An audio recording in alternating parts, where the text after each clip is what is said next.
So I'm switching over to my hunting arrows. Garrett and I are going to be resetting all of my pins because prior to these arrows I've been shooting field arrows. So we'll be going and resetting my pins for, going to have a 15 yard, 25 and 35 and maybe up to 45. So what we're going to do first is actually just set the left and right, make sure that's on.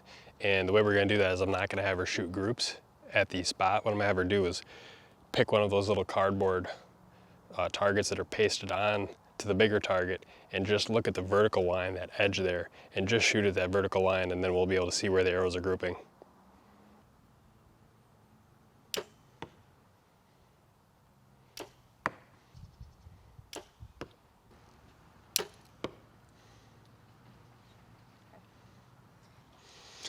Yeah, if that second shot felt a little bit off, I mean the other three are to the left, which is why we shoot groups for this. So if this one was a flyer and these felt like all three good shots, then what I would say is that probably means, this is why we shoot groups, that if you're aiming at this line, you're probably off a little bit to the left. So what we can do then is we're going to move that whole sight housing to the left and follow the arrows. If you move the pins to the left and the next time you draw back, that means that to get the pins back on target, you're going to be moving your bow a little bit to the right. So if you follow the pins to where you're impacting, that'll bring those arrows back to the center. So on this particular sight, there's this bolt that I can crack loose. And if I crack that bolt loose, we're going to be able to do the up and down. But I actually want to crack this bolt loose right here because then I can adjust the left and right. So I'm just looking at these lines. We'll just move it one line over, just like that.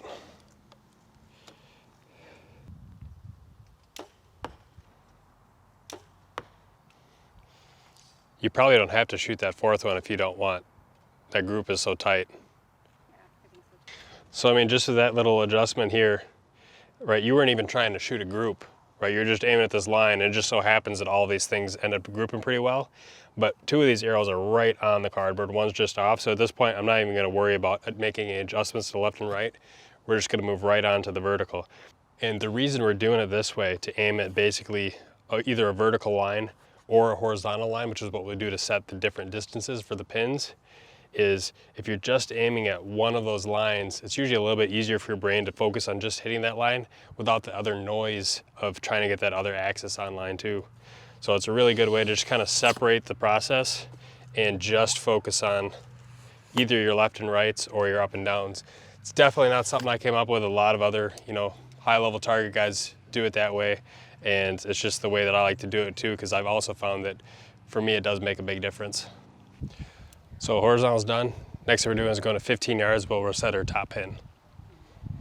And just aim anywhere along that top of that cardboard.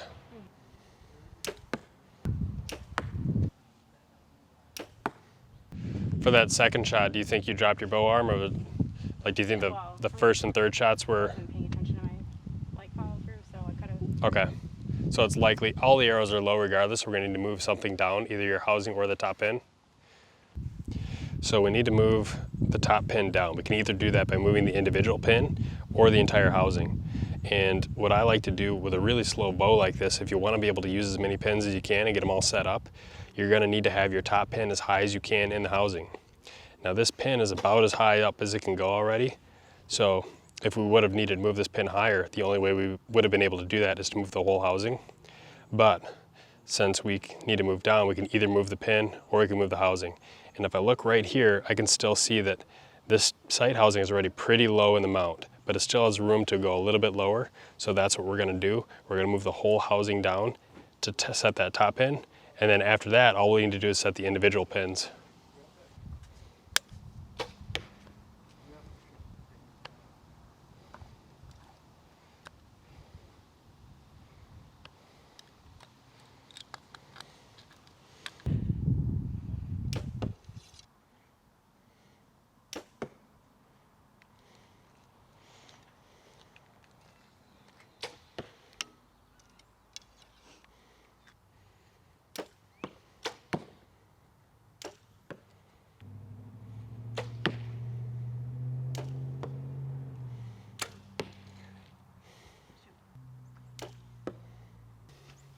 Well, they're all low, so we'll move that second pin down a little bit, and then we'll see what happens from there. If you take away the one flyer, assuming that's a flyer, the other three, the three that are most close are pretty tight. So you're going to be adjusting the second pin this time. Okay. So instead of adjusting the housing, Right. you're going to take that This bolt. one right there. Yep, that one right there. Okay. Is that too I'd go much? a little bit further. Further down? Yep. Yeah, try locking it right there.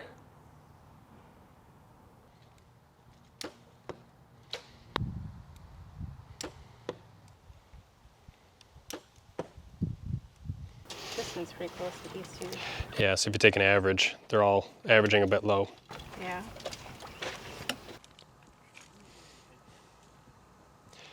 With these sights, it's a little bit hard to get it exact. Getting it to stay down, it's not really moving.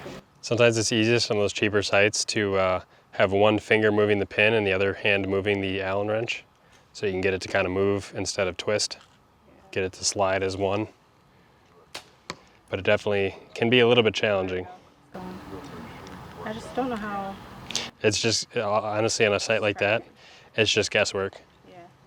You can get sites with micro adjust, and those are much easier to adjust the pins. They're also much more expensive. Down the road, maybe.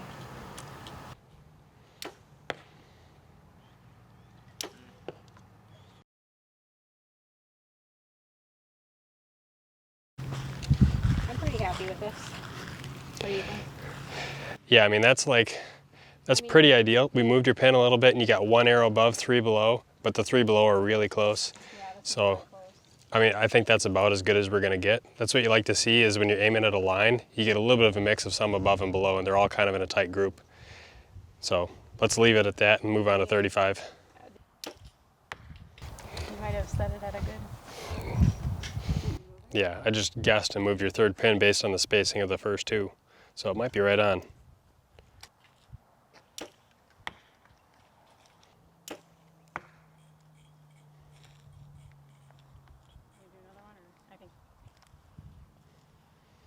I think they're good. Yeah, I think they're good too. So the third pin was a little bit higher. What we did is we just looked at the gap between the first and the second pin and just eyeballed about where that third pin was at and just cranked it down. And it just so happened that it was pretty much dead on, perfect. So now what we're gonna try and do is see if the 45 will work with this bottom pin. That's as far down as it can move in the housing. So it's either gonna work or it might not work, but we'll see if it does. We'll also see if maybe we can turn it into like a 40-yard pin. So we'd have 15, 25, 35, 40. You're at 40 yards? Yeah. Try the fourth pin and see where that hits. Yeah, try all shots with the fourth pin.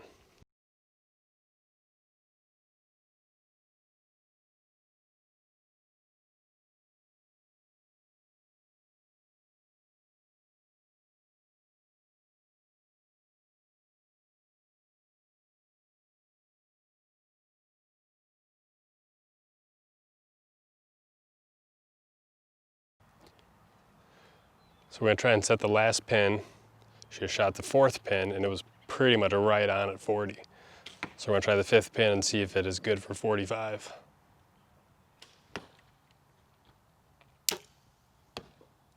First one was low.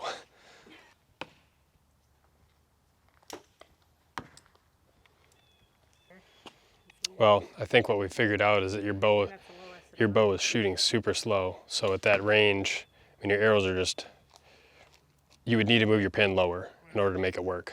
And we just don't have that much room in your housing. Right. So we'll just leave it as your pins are 15, 25, 35, 40, and probably like 42 and a half. Right. I agree. I'm just thinking that I might, if I try to shoot out, because I might still try to shoot up to 45, but just aim. Aim a little bit higher. Yeah.